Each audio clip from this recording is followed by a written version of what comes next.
Live from WRAL News Headquarters in Raleigh, your number one source for local news. WRAL News, coverage you can count on. We've got some clouds out there this morning, and along with a chance of a sprinkle this afternoon, we're tracking our holiday weekend forecast. We'll go over all of that, though, coming up. A woman is dead and 2 others are injured after a truck flipped over in a crash in downtown Raleigh. Coming up, what questions we're asking police this morning about what happened. Also, we're counting down to the drop of the acorn right here in Raleigh, helping you get ready to ring in the new year with WRAL's first night celebrations. It'll come with fireworks as well, and thankfully, weather-wise, we don't have many fireworks leading up to it. I'm Jeff Hogan. Good to have you with us. And I'm Ken Smith. Yeah, I've covered a number of first nights where it was raining, it was cold, shaping up to be a nice New Year's Eve. Let's bring in meteorologist Anthony Baglione into a conversation. And Anthony, cloudy to start with, yeah? Yeah, a little bit cloudy this morning. We're managing to sneak some sunshine here as we overlook our Durham camera. Otherwise, though, there are some areas out there with a lot of cloud cover. Very similar to what we saw yesterday morning. Into the afternoon, it breaks up and we get the nice forecast for the day itself. Should be pretty good today, though. There's a live look in Durham. You can see currently 39 is where we sit in Raleigh, Durham, 30 in Roxborough, 36 currently. Good morning to in Clinton, or in South Hill, rather. We see temperatures this afternoon topping out mid to upper 50s. It should feel relatively comfortable. We should be at about 54 for this time of year, and I think we'll be just a couple degrees above that. We're also, though, watching today. It will not be a lot, but a minor rain chance for us this afternoon after about 5 o'clock or so. That's when we could see a quick passing shower or two. We're looking great, though, by the time we head into first night here on our Raleigh forecast for Sunday evening into Monday morning. We're talking temps probably right about 40 degrees around midnight, 38 at 2 a.m. Looking great. So we'll walk through this, though, a little bit more in detail coming up here in a few minutes and show you our next system next week. Brett. Thanks, Anthony. We've got some breaking news to tell you about out on I-540 and 87 right now. The rest of the triangle looking good. That's the good news. A lot of green on our map, but we do have this crash that is at 87 and 540. It's the 540 interchange to get onto 87 northbound. It is closed right now because of an overturned tractor trailer. We have the breaking news tracker on its way out there to find out exactly how that happened, what it looks like, but the ramp itself is closed right now, and police are diverting traffic onto 87 southbound instead of onto 540 north or 87 northbound. So you're going to have to use that as your alternate route. You're going to have to go down at 87 and then swing back around. Right now, it looks like it's going to be closed for at least the next hour or so. We'll continue to monitor this and keep you updated. With breaking news we followed in the overnight hours, a woman is dead and 2 others are injured after a serious crash in downtown Raleigh. An investigation at that scene covered over 7 hours' time. WRAL's Kelsey Coffey joins us live from the police department right now with what you've learned about this morning. Kelsey. Jeff, at least one of the vehicles that was involved in this crash hit some power poles. So Duke Energy trucks were there for more than 6 hours just trying to clean up all the aftermath. And this morning, we're asking Raleigh police what led up to this crash. But for now, let's get you straight to video from the WRAL breaking news tracker so you can just see the extent of the 2 vehicles damaged, a sedan and a pickup truck. The pickup truck flipped over on its roof. Police received a call about this crash just before 8:30 last night. It happened at the intersection of South Blunt and East Cabarrus Street. Police did not release the woman's name who died, but they tell us she was 41 years old. We're also working to find out the names of the 2 people who were injured and get an update on their condition. This crash is still under investigation, but police say they do plan to file charges. Kelsey Coffey, WRAL News, live in Raleigh. And you this morning, we're working to learn more about a deadly crash in Wake Forest. This is the scene from the WRAL breaking news tracker. Around 2 o'clock this morning, the crash closed all lanes of northbound Capitol Boulevard near Club Villas Drive. Authorities tell us 3 vehicles were involved in that crash. 1 man died, another person was taken to a Raleigh area hospital. No word on what may have caused the crash. We'll keep you updated with any new developments. Ken, we also have an update now to breaking news out of North Raleigh where a car crashed into a townhome. This happened shortly after 4 a.m. on Sumner Boulevard near Ruritania Street. Police confirm the driver suffered minor injuries, and investigators are considering whether there will be charges. No one was home at that apartment complex. There is significant damage there so that people who live there will have to be displaced. Well, this morning, crews will be back out on the Cape Fear River there in Lee County as they search for a missing person. Yesterday, crews spent hours searching for 5 people who went out on that river. They were able to rescue 4 of them. The search for the teens took place just south of Moncur. Rescuers searched by air, on land, and in the water after the teens were reported missing. We don't know yet the identities of them. We will continue to monitor the Swiftwater Rescue Team's efforts to find the missing person today on air and online. We have a live look out at RDU right now, where people will be filling those terminals ahead of those holiday plans to travel to and from their destinations. Today will be busy. Tomorrow, even busier. TSA is expecting to screen more than 2.5 million people at airport security checkpoints across the country today. The FAA says more than 48,000 flights are expected tomorrow. TSA has recorded nearly 2.5 million people moving through airports since December 20th. And if you're planning on hitting the road, tomorrow will be really busy out there. AAA predicts the best time to be out on the road is before noon today and tomorrow. Today, the worst travel time will be between 2 and 8 p.m. Tomorrow, the worst time will be between 5 and 7 p.m., a smaller window then. And we shouldn't see too many impacts on New Year's Eve or New Year's Day. A teenage girl is back home safely in Fayetteville this morning after she was found underneath a trap door inside a Kentucky home. The 16-year-old girl was reported missing December 6th and was found on Christmas Day. The suspect is 34-year-old Zachary Jones. Police in Lincoln County, Kentucky released documents showing Jones is charged with assault, rape, strangulation, and terroristic threatening of a minor. The man's mother spoke with WRAL's Chris Lovingood. She called the police, bringing them to the home to find the girl. She also says her son lied about the girl's age. I asked him how old she was. He said she's 19. So I took that as the truth. I'm always upset when he lies to me. Well, the teen told police Jones picked her up from her home in Fayetteville and took her to Kentucky.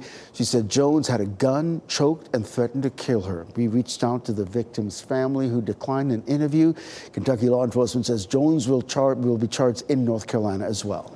The mayor of Sharpsburg is facing his second DWI charge in 5 years. Mayor Robert Williams was arrested in Rocky Mount last week. He was sworn into office in 2018, just hours after getting out of jail for DWI. Williams pleaded guilty to that charge and for resisting an officer and possession of a concealed firearm. WRAL did not get a comment from the mayor himself. We also reached out to town commissioners there, and they gave us this statement. The town of Sharpsburg Board of Commissioners is aware that Mayor Robert Williams was arrested for DWI on December 21st, 2023. The board has no further comment at this time. Well, the woman who was stabbed multiple times at a busy Raleigh intersection is in serious condition this morning. Police say Shanika Williams was attacked Wednesday. 51-year-old James Hunt appeared on a video monitor for his first court appearance yesterday. He's charged with assault with a deadly weapon with intent to kill. Hunt is accused of stabbing Williams, then hopping on a train to try to escape. Records show Hunt and Williams married back in 2019. We're just a couple months away from the first major school redistricting in 30 years in Durham. The district has been working on its Growing Together plan for a couple of years now. Leaders say the main goals are equity, access, diversity, and managing growth in Durham. The district will be split into 5 regions, each with equal opportunity and a base school. Placing all of those specialized programs in each of the 5 regions so that families that are interested in that have, number one, there are more schools with the programs and so greater access and closer to their neighborhood schools. The plan means each region will have year-round and dual language schools, and several schools also have international baccalaureate and Montessori programs. These changes for elementary school students begin in July, and the changes for middle school students come in the 2025-26 school year. For the first time since the pandemic started, more people have been hospitalized in North Carolina with the flu than with COVID. Numbers released yesterday show the number of people hospitalized with the flu jumped 84% week to week. COVID is up 24%. 1 in every 5 visits to the emergency department, whether the patient was admitted or not, involved a respiratory issue. That's flu, COVID, RSV. The number of hospitals in our area are changing their visitation policies to keep people safe. Thousands of people will fill downtown Raleigh for the WRAL First Night celebration. Crews are putting finishing touches on the preparations for this big event. You can expect live performances and plenty of activities for families, including a new amusement ride. The Acorn will drop with a fireworks display at 7 and then again at midnight. As always, we're your home for WRAL First Night Raleigh. If you want to watch from the comforts of your home, expanded coverage of all the fun starts Sunday at 10 p.m. on Fox 50. Our coverage will continue straight through to midnight, the Acorn Drop, and lots of fireworks. You can also watch the Acorn Drop on WRAL right after Sunday Night Football.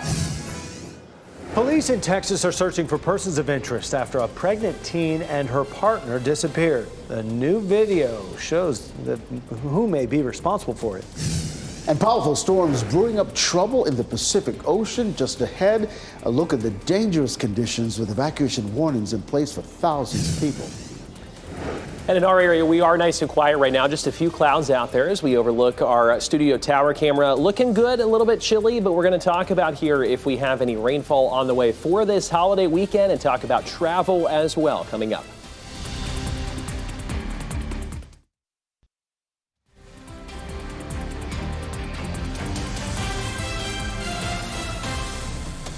Welcome back at 8:13. We want to say a pleasant good morning to our loyal viewers down there in Fayetteville. Many of you waking up.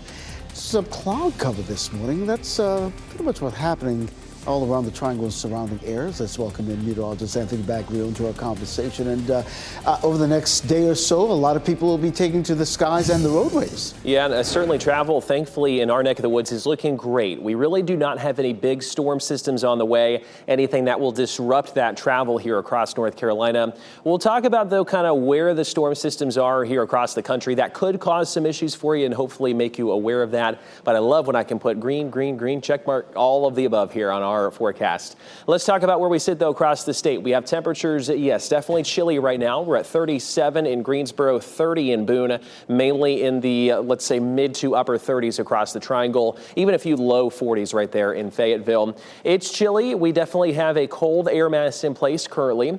There's where the kind of problem spots sit right now for us. We have this big center of low pressure. You can very clearly see that kind of counterclockwise rotation. It is bringing some snow, some rain, Chicago, St. Louis. This time yesterday, we were still talking about this same storm system, and it has not moved much. So that's one area we're watching. There's another one back toward Los Angeles that could cause some issues for LAX if you're traveling in that direction as well. We timed this batch out, though, as we see a cold front kind of ahead of it, and that will bring some light moisture in our direction. It will not be snowfall. The mountains, though, could see a couple stray snowflakes today. We watch this as we bump ahead to about 5 o'clock, though. That's when we could see some very spotty areas of rain comes through. It shouldn't be a big time deal, but if you're headed out, let's say 5, 6, 7, 8 o'clock or so, that's kind of when I think we could see those coming on through. Otherwise, today we're at 56 in Raleigh, 54 Durham. All of us feeling relatively comfortable about where we should be this time of year, and that continues into the weekend. It will be cooler, though, into tomorrow. Not a huge noticeable change. We go from 56 today, right about 50 tomorrow, but I think some of our northern counties, especially in the upper 40s, that will probably be noticeable tomorrow afternoon. We go into New Year's, though, 55 on New Year's Eve, 54 New Year's Day. Right kind of in between there at that midnight time frame, we should be at, let's say, 40 degrees right around midnight. It should be dry. We have partly cloudy skies. Really liking the forecast overall for us. Our next big storm system that we're watching, it's a little ways out. We'll have to fine tune that, but comes in there Wednesday into Thursday. That definitely could bring some increased rainfall, Brett, into next week. Thanks, Anthony. Let's take a look at traffic. We do have some breaking news out on I-540 and 87. It's the interchange out there that we're going to focus in on. Rest of the triangle looking good. 440, the belt line, all green in both directions. But 540, if you're trying to get on from 540 to 87 northbound, we got that ramp closed right now due to what's been reported as an overturned tractor trailer. We're working to confirm that part of this crash here. But this is our live look from our DOT camera there. You can see a couple of the police officers out there directing traffic on to 87 southbound as you come to Raleigh. If you're trying to get to 87 northbound, it's an easy detour, though. You just get on to 87, then get off at Hodge Road and get yourself back onto 87 northbound to get around that. We're working to find out how much longer that closure will last, and we'll keep you updated. But thanks to you this morning, San Antonio police say they are searching for two persons of interest in the deaths of two young parents-to-be. Officials releasing surveillance video Thursday of those persons of interest. You can see a black truck approaching a silver car. That's where the bodies of Savannah Soto and Matthew Guerrero were found. Police are searching for the drivers of both vehicles. Soto was a week overdue for delivery and was scheduled to be induced last Saturday. Police say this is being investigated as a potential capital murder case, which is punishable by the death penalty in Texas. A man has filed a federal lawsuit more than 10 years after being arrested for the rape and murder of an 11-year-old girl in Sampson County. Authorities charged Trey Jones in 2014 with raping and killing Mackenzie Sessoms. He spent 5 years in jail before DNA evidence led to the dismissal of those charges in March of 2021. The lawsuit claims that Jones was coerced into confessing to the crime. Jones was a special needs student at the time. The suit also claims violation of Jones' civil rights by Sampson County Sheriff Jimmy Thornton and others. The girl's murder remains unsolved. In Northern California, evacuation and flooding warnings are in effect as dangerous waves hit the West Coast. High waves are up to 40 feet are possible across the San Francisco Bay Area. It comes as a powerful offshore storm brings high waves and coastal flooding across much of the western U.S. coastline. The National Weather Service in Los Angeles is calling this an exceptional high surf and coastal flooding event that has not happened in many years. And more of that same action, Ken. Take a look at this. 8 people were taken to the hospital after this huge wave hit the beach in Ventura. You can see it wiped out several vehicles and people there. The beaches and the pier in the county are currently closed. You can see another wave come on shore right there and surround the parked vehicles as people either run away or stand and record it on their phones. Ventura is about a half hour south of Santa Barbara in Southern California. You can now buy a VinFast vehicle in Cary. Leith VinFast opened to the public Thursday. Right now, the company have 2 models of the VF8, an Eco model, and 8 Plus model. WRAL's Chris Lovingood stopped by for a test drive yesterday. This is the first independent VinFast dealership in the state. The move didn't seem to impact the company's stock, though. The VinFast stock closed $8.62 a share. In Johnston County, a portion of Sam's Branch Greenway will be closed for about 2 weeks at the start of the new year. There'll be work being done there happening nearby with the new Sam's Branch water reclamation facility. The closure starts January 2nd. Safety measures and barricades will be in place. You may have heard that Metallica is holding a nationwide marching band competition. Well, people in Iowa certainly know about it, and 2 universities there have made the finals.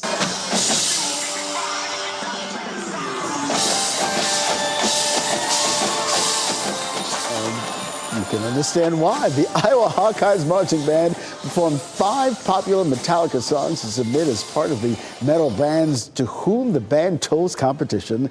Nick Feingold is part of the Hawkeyes Marching Band. He says it only took them a month to learn and perfect the performance, which included songs like Master of Puppets and Enter Sandman. It was probably the biggest and most extravagant of just the entire nation looking at what we had been doing. Yeah, the Hawkeyes have plenty of competition from in-state rivals, the Iowa State Cyclone Marching Band. They, too, have a performance worthy of a top 5 finalist. People have through tomorrow to vote. The winning prize, $75,000. They will also get new musical equipment for a school program, and all furnished by Metallica and its sponsors. And in those finals with them, Western Carolina's marching band there. That? We saw a little clip of that. Yeah, this is fantastic. So they're up against some stiff competition. That'll be good fun there. And, you know, Enter Sandman. Metallica in a marching band seems like a stretch, but these kids are pulling it off. I think it works. Yeah. They're making it happen. Yeah. I love it. Well, some adult websites may go offline in North Carolina next week, and others may require your driver's license. It's all because of a new law meant to protect children. The state law requires adult websites to verify ages to make sure no one is under 18. It doesn't spell out the method of that, and the company that owns the largest adult websites in the country would only tell WRAL the company will comply, but it did not say how. The law does say, though, that once these websites verify the user's age, they're supposed to discard that information. A Wake County shelter that helps families experiencing homelessness has been awarded a $1 million grant from the Bezos Day One Fund. The Family Promise of the Triangle is one of just 2 shelters in Wake County that take families. They place families in apartments temporarily to keep things as normal as possible for people, especially the children. Family Promise has turned this former student housing complex into 12 3-bedroom, 3-bath apartments. The organization also has a transitional housing program that helps families create a future. There are requirements where they have to be employed, they have to put so much into an escrow account every month, they have to work with their case manager, work on budgeting skills, attend life skills classes. Scott Ferris, who you heard from there, says they served 136 families across 6 programs last year, up from the previous year, and the need is just increasing.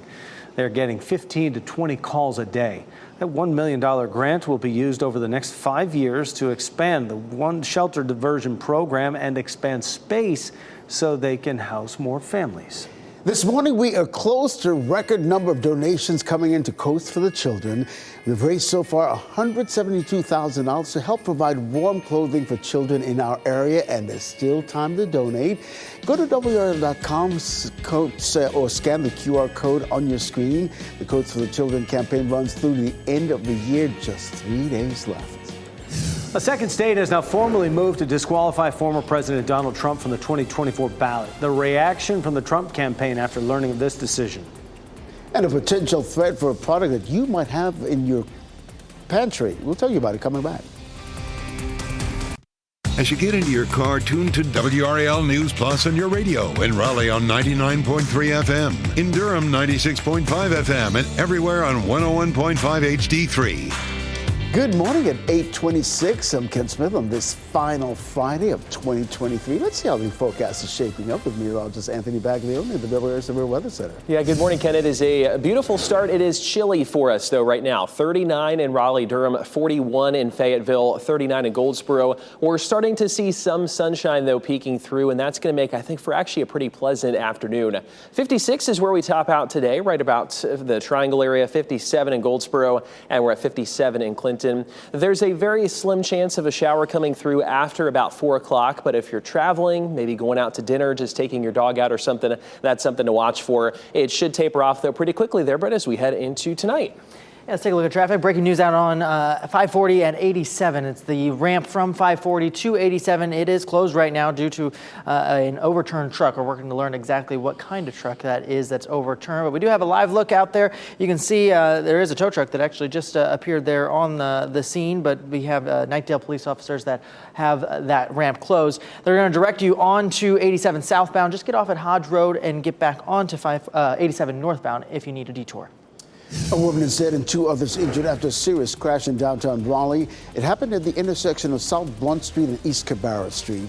Police did not release the woman's name who died, but officers tell us she was 41 years old. The crash is still under investigation. Police say they expect to file charges. A Kentucky man has been arrested for kidnapping a 16-year-old girl from Fayetteville. The teen told police the man picked her up from her home, then drove her to Kentucky, where she was found underneath a trap door inside his home. It was the man's mother who called the police, helping them find that Fayetteville teen. We've got a lot more local news ahead on Fox 50, and the Today Show continues on WRAL. Shot in 4K ultra high definition. Your number one source for local news. WRAL News. Coverage you can count on. It is a chilly start for us this morning, but we're going to go over how long those cold temperatures last and that holiday weekend forecast coming up. Charges are expected after a serious crash in Raleigh. The new information we're learning about the crime this morning. And rescue teams back on the water, continuing the search for a missing boater on the Cape Fear River in Lee County. They were able to rescue 4 people of the 5 who went out there, but we'll update that story. And thank you for staying with us here in the 8:30 half hour on Fox 50. I'm Ken Smith. And I'm Jeff Hogan. Yeah, thanks for taking some time with us today here on this final Friday of the year. It's A little bit of sunshine out there. It was a chilly start, but we're still a little bit, if you look at the temperature differences over the last 24 hours, Anthony Baglione of the WRAL Severe Weather Center with that look for us, it's quite significant. It is, yeah. Usually this map is maybe, 5, 6, 7 degrees colder or on either side of where we should be kind of for this time of year. We're about 10 to 15 degrees colder than this time yesterday. What that's saying is it was chilly yesterday for us to start, but it's definitely noticeable out there right now. Close to 40 is where we sit. Raleigh, Durham, we're at 41 in Fayetteville. We're at 41 there in Rocky Mount. So making a little bit of progress, but it's going to take us just a bit of time.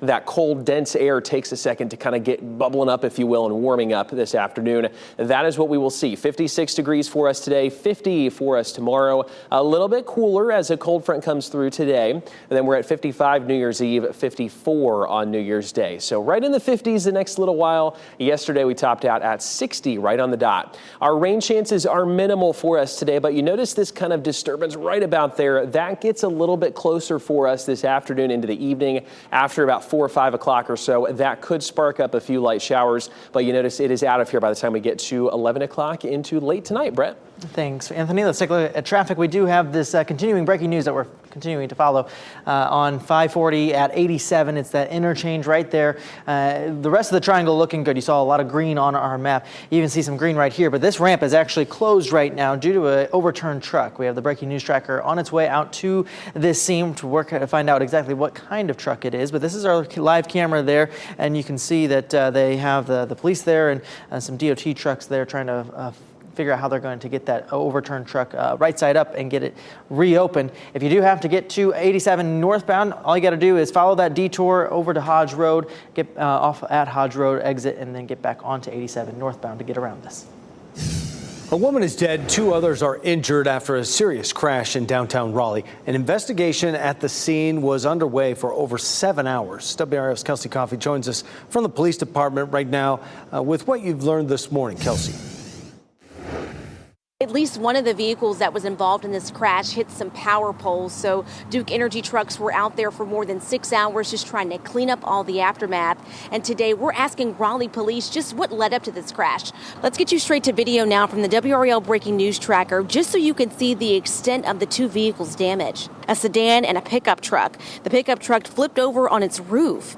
Police received a call about this crash just before 8:30 last night. It happened at the intersection of South Blunt and East Cabarrus Street.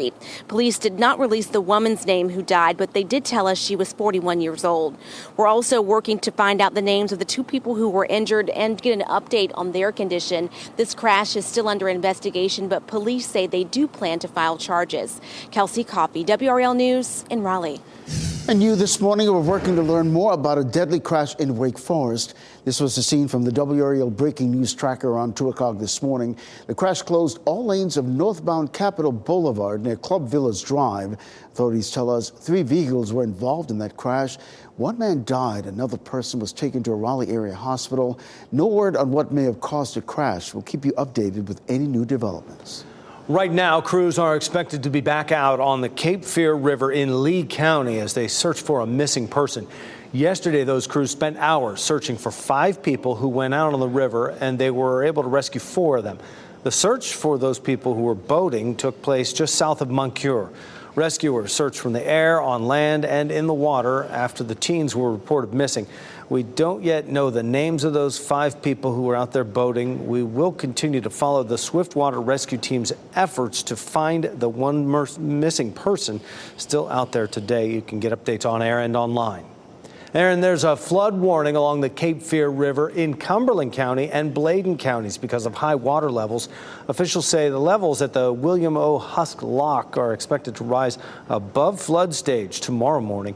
People we talked to in that area said water is moving faster than normal. The docks are underwater. County officials are asking people to take precautions. The flood warning is in effect through New Year's Eve. I want to give you a live look now at Arty International, where travelers will be filling the terminals heading to their New Year's Eve celebrations. Today will be busy, but tomorrow will be even busier. TSA expecting to screen more than 2.6 million people at airport security checkpoints all across the country. The FAA says more than 48,000 flights are expected tomorrow. Now, TSA has recorded nearly 2.5 million people moving through airports since December 20th. And if you're hitting the road, tomorrow will be really busy as well. AAA predicting the best time to be out on the roads is before noon today and tomorrow. Today, the worst travel period will be between 2 p.m. this afternoon and 8 p.m. tonight. And tomorrow, the worst time will be between 5 in the evening and 7 p.m. So that's a smaller window there. You shouldn't see too many traffic effects, though, Sunday or Monday. A teenage girl is back home and safe in Fayetteville this morning after she was found underneath a trap door inside a home in Kentucky. The 16-year-old girl was first reported missing December 6th and was found Christmas Day. The suspect is 34-year-old Zachary Jones. Police in Lincoln County, Kentucky released these documents showing Jones is charged with assault, rape, strangulation, and terroristic threatening of that minor. The man's mother spoke with WRAL's Chris Lovingood. She's the one who called police, bringing them to the home to find the girl. No matter what he has done, he's my son, and I love him. And I'm sorry he did it. And that's all I can say. She also says her son told her the minor was his girlfriend, and he lied to her about the girl's age. The teen told police Jones picked her up from her home in Fayetteville and took her to Kentucky. She said Jones had a gun, choked her, and threatened to kill her. We reached out to the victim's family, who declined an interview. Kentucky law enforcement says Jones will also be charged in North Carolina. Maine became the second state to disqualify former President Donald Trump from the 2024 primary ballot. This decision comes 1 week after the Colorado Supreme Court ruled to remove Trump from its ballot. In her 34-page decision, Secretary of State Shenna Bellows says Trump's actions surrounding January 6th compelled her to make this ruling. She says, though, this won't be enforced until the Maine Supreme Court takes up the issue. The Trump campaign said in a statement Thursday the former president will be filing a legal challenge to this ruling. Happening today, we're expecting to hear from Bishop William Barber after a movie theater in Greenville called the police on him. Barber was escorted out of a movie theater Tuesday after he was not allowed to use his own chair to watch a movie. Barber says he brought in his own chair that he says is his ADA device. The taller chair he brought helps him sit with less pain. He has arthritis and uses 2 canes to walk. But an AMC employee told Barber only wheelchairs were approved for that area. A news conference is planned for 11:30 this morning where Barber is expected to address the situation. Barber is also planning to meet with the chairman of AMC Theaters next week. Disappointment for the Wolfpack in the Pop-Tarts Bowl. Kansas State prevailing, depriving NC State of a 10-win milestone season. Casey Hintz reports from Orlando. Hey, good morning, everyone, from Orlando, Florida. A 10-win season for NC State will have to wait as the Pack fell to Kansas State 28-19 last night here at the Camping World Stadium. The fellas coming out a little flat in the first half, and they were down double digits heading into halftime, and head coach Dave Doran said, I went into the locker room and I got a little mad. I said, this isn't the team I expected to see. But the Pack came out in the third quarter and responded. But the game really came down to one drive. 15 plays, 72 yards, nearly 8 minutes off the clock. By the time the Pack got the ball back, there was only 2 minutes and some change left in the game. Brendan Armstrong saying, I was anxious to get back out there. I've seen a lot of crazy things, so you just never know. But then his final throw in an NC State uniform was a pick, and that was ball game. Yeah, you look back, I always do this. I look back and it's like, what could I have done different? Because we didn't get the job done. But I feel like I did what I needed to do to be ready and prepared. We just didn't get it done. It was a heck of a ball game. I thought when we faked that punt and scored, gained all the momentum, and the way we had been playing prior to that next drive on defense in the second half, that we're going to win this game. So that didn't happen. Now, Doran was asked how this year's team sets up the program's future, and he said it absolutely does, just the way we finished our regular season. But when you look ahead to next year, thanks to the landscape of college football, we can have upwards to 50 new players on this team. He said it'll be a new puzzle. It's exciting, it's challenging, but it's also confusing all at the same time. So right now, I just want to think about the kids in this locker room, take a few days, get away, and then I'll get right back to it. Casey Hintz, WRAL Sports, Orlando. Thousands of people will fill downtown Raleigh for the WRAL First Night celebration. Crews are putting final touches on the preps for the big event. You can expect live performances and plenty of activities for families, including a new amusement ride, the Acorn Drop with fireworks display happening at 7 to wrap up the children's celebration, then again at midnight. Yeah, we're your home for WRAL First Night Raleigh. If you want to watch from your couch, expanded coverage of all the fun starts Sunday, 10 p.m. on Fox 50. Our coverage will continue straight through midnight, the Acorn Drop, the fireworks, everything. You can also watch the Acorn Drop on WRAL right after Sunday Night Football ends. 8:41 now, an NBA record on the verge of being broken, but it's not something the Pistons want to be known for. Just ahead, who the team will have to defeat to avoid going on the longest losing streak ever recorded in the league. Broken blades, overheating, even catching on fire. All of these concerns behind the recall of millions of blenders sold nationwide. What to know if you're using a BlendJet blender at home. Also, we want to give you a live look at the Pinehurst Resort and Country Club. I think that junior golf tournament is continuing this morning. You can see the links filling up there. Meteorologist Anthony Baglione will tell us how the New Year's Eve weekend is looking just ahead.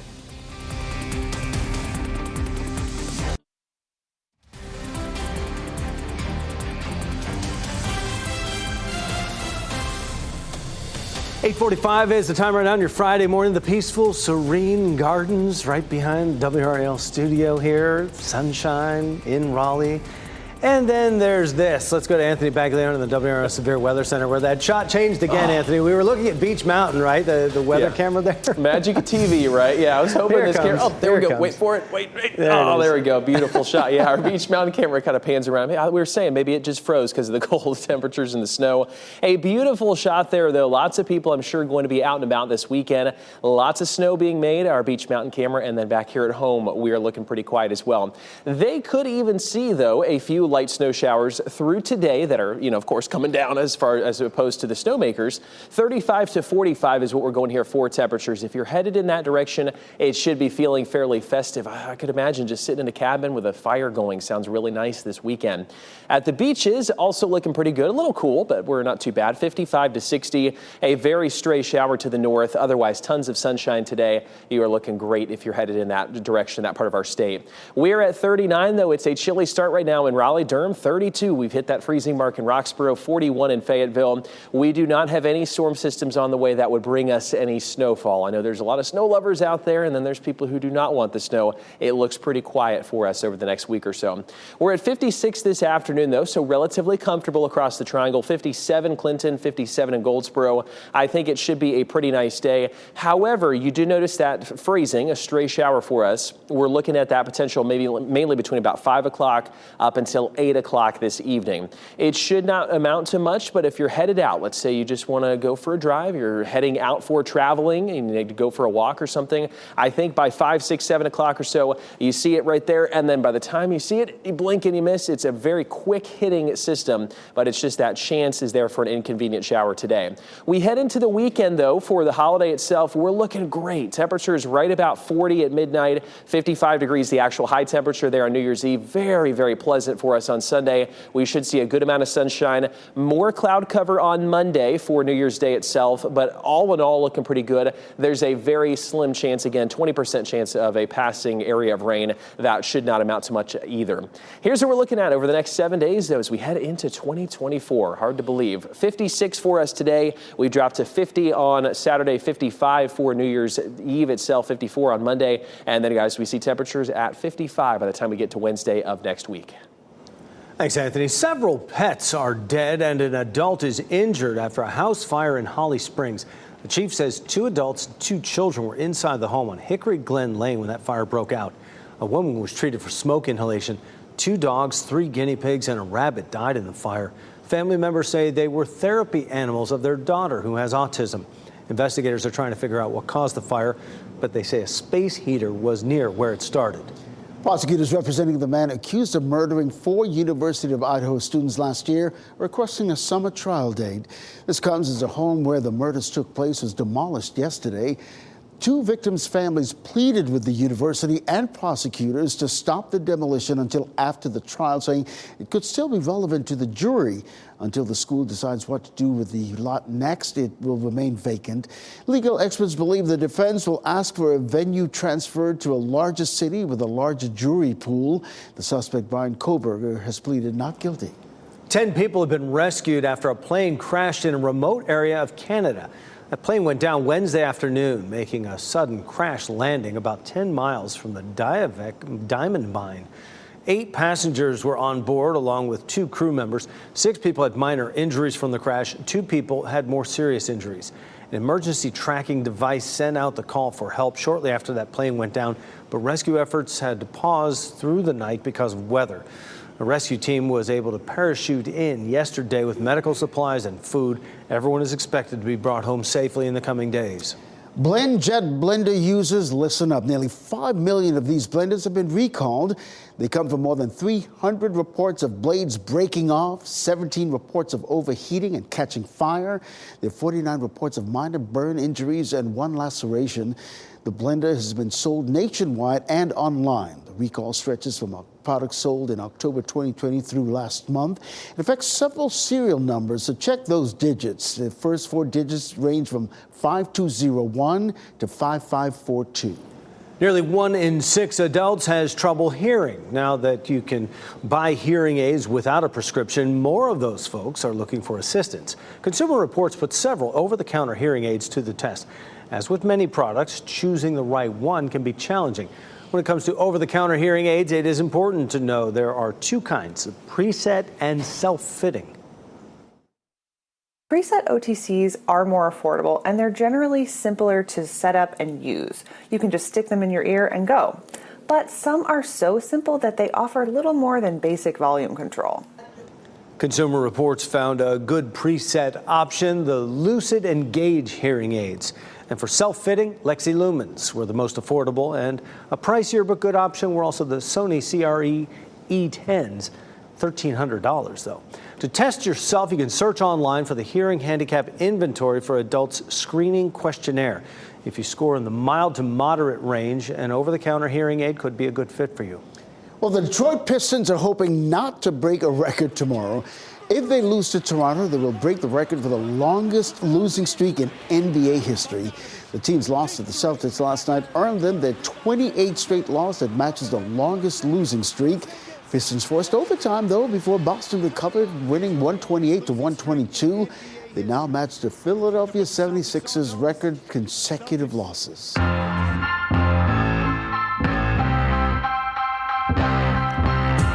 It is time to say goodbye to 2023, and WRAL First Night Raleigh is just one of many New Year's Eve events happening this weekend. WRAL Lifestyle Editor Kathy Hanrahan is here with even more New Year's Eve events, starting off with the celebrations for kids, Kathy. Okay, you do not have to stay up until midnight to celebrate the new year. There's several celebrations happening Sunday during the day. Okay, first, Marvel's Kids Museum in downtown Raleigh. They've got the New Year's Eve celebration. It's a countdown to the new year with confetti cannons, bubble wrap fireworks, all the fun stuff for the kids. Okay, and it's included with your museum admission, so a great option for the kids in Raleigh. Let's go over to Chapel Hill at Kids Zoo. Also a New Year's celebration. They're going to have bubbles, special activities. Everything's included in your museum admission. They want you to register in advance if you can, so they know how many kids are coming. In Durham, Museum of Life and Science, they're doing their celebration 10 a.m. on Sunday. It's going to be happening through 1 p.m. At noon, a big countdown. They're going to have experiments, all kinds of activities for the kids to do, just tons of stuff. And it's all included with your museum admission. And WRAL First Night Raleigh also holds an early celebration. Activities get underway 2 p.m. and include a parade at 6 p.m., the early countdown at 7 p.m., so the acorn, the fireworks, and then you just fake the kids. It's already dark. You just tell them it's midnight and off you go. Any other early drops happening out there? It's great. So if they don't want to see the acorn, if you're a fan of pickles, Mount Olive is doing their big pickle drop on Sunday. Last year, the weather caused it to be canceled, but this year, the pickle's going to drop. It's going to happen at 7 p.m. from Mount Olive Fire Department's Tower 23. It's It's going to be so much fun. Fireworks normally drop following the drop. And then you've also got the egg drop happening over in Nashville. Braswell Family Farms is hosting that. It's just before 7 p.m. as well. Fireworks will follow. Food trucks, face painting, and live music. Awesome. Head to WRAL.com, search keyword out and about for a full roundup of New Year's Eve events. Kathy, thank you. Hey, the Cleveland Browns clinching a playoff spot as they defeated the New York Jets on Thursday Night Football. Can you believe we just said that? The Cleveland Browns. Quarterback Joe Flacco throwing for 3 touchdowns. The Browns got some help from their defense with a pick 6 and a blocked field goal attempt. Browns end up winning 37-20, now sitting number 5 in the AFC. Another look at news, weather, traffic next.